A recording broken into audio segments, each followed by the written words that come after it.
Ramesh sir, నేను Asifabad నివాసిని. So Rebbena నివాసి అయిన మమతతో నాకు 2011-14 సంవత్సరాల క్రితం మ్యారేజ్ అయింది. సో ఇద్దరు పిల్లలు. సో ఆమెని చదివించడం వల్ల ఆమె సఖీ సెంటర్లో సెంటర్ అడ్మినిస్ట్రేషన్ డిస్ట్రిక్ట్ బాస్గా వర్క్ చేసింది. 2 సంవత్సరాలు వర్క్ చేస్తున్న తరుణంలో ఈ సోమవారం అదృశ్యమైపోయింది. ఆ అదృశ్యమైన విషయాన్ని సఖీ సెంటర్లో తెలియజేశాను. ఆయన అదృశ్యమైన విషయాన్ని చుట్టుపక్కల చూసి ఆయన ఎక్కడైతే అదృశ్యమైందో ఆ రెబ్బెన పరిధిలో పోలీస్ స్టేషన్ పరిధిలో కంప్లైంట్ చేయడం జరిగింది. సో సోమవారం నుంచి ఈ రోజు వరకు, అంటే నిన్నటి వరకు, ఈ రోజు వరకు కూడా ఎస్ఐని కాల్ ఆఫ్ చేస్తున్నాను, రెగ్యులర్గా ఫోన్ చేస్తున్నాను. అయినా ఎటువంటి రెస్పాన్స్ లేదు, ఎటువంటి కాల్ ఆఫ్ చేస్తున్నాం కానీ ఏం లేదు అంటాడు. సో ఇక మిస్ అయిన సందర్భంలో ఓవరాల్గా చెప్పినాం సార్. ఈ మిస్సింగ్ కారణము కలెక్టర్ ఆఫీసులో పనిచేస్తున్న కె రమణ సిసి అనే ఒక క్యాండిడేట్ అని చెప్పినాం. దానికి సంబంధించిన కిడ్నాప్ కేసు కూడా ఆ రమణ మీద ఈరోజు పోలీస్ స్టేషన్ పరిధిలో రెబ్బెన పోలీస్ స్టేషన్ పరిధిలో ఇవ్వడం జరిగింది. అయితే అయితే మమత అబ్స్కాండ్ అయిన ఒక అమ్మాయి ఆ ఆఫీసు పరిధిలో పనిచేస్తున్నప్పుడు ఆ ఆఫీస్ పరిధిలో ఉన్న హెడ్ వాళ్ళు మా అమ్మాయి అబ్స్కాండ్ అయిందని ఇంతవరకు వాళ్ళు పోలీస్ స్టేషన్ తెలియజేయలేదు. మరి ఎందుకు తెలియజేయలేదు నాకైతే అర్థమైతలేదు.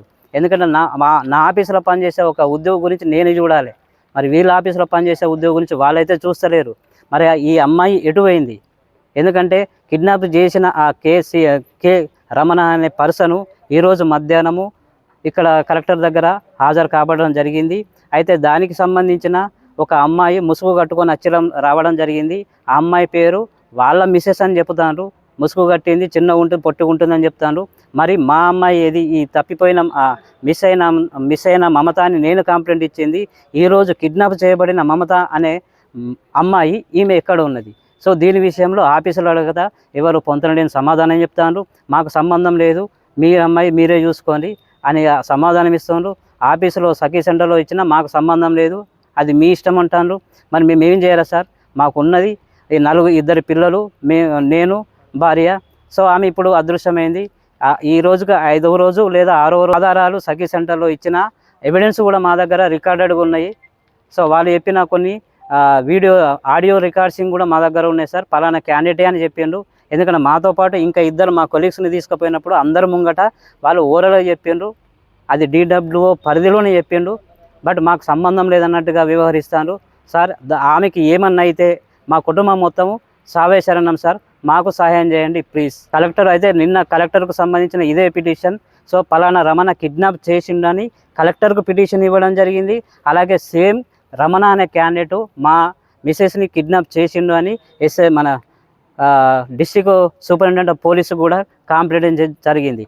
అదే కంప్లైంట్ ఈరోజు సో రెబ్బెన పరిధిలో కూడా కంప్లైంట్ జరిగింది. సో దీనికి ప్లీజ్ రెస్పాండ్ ఇట్. కూడా చేస్తాను, కాలప్ చేస్తాను, పిలిపిస్తాను అన్నారు. బట్ ఆ పిలిపించడం అనేది రమణ అనే క్యాండిడేట్ని పిలిపించుకున్నారు కావచ్చు, కానీ మరి ఈ క్యాండిడేట్ ఏది ఎక్కడ? సో మిస్ అయిన మమత అనే అమ్మాయి ఏది?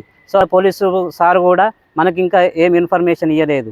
సో మరి ఆమె ఉన్నట్ట, చంపినట్ట, అసలు రమణ అనే క్యాండిడేట్ ఈ అమ్మాయిని చంపినట్ట, అది మాకు తెలియాలి అంతే సార్. కన్ఫామ్ కాదు, 100% మాకు ఉన్నది, మా దగ్గర ఎవిడెన్స్ ఉంది, ఆడియో రికార్డు ఉన్నది మా దగ్గర. సో ఆ సంబంధించిన ఏదో కాల్ డేటాలో కూడా అతని వాయిస్ రికార్డు ఉన్నది, దానికి సంబంధించిన రికార్డు ఉన్నది మా దగ్గర.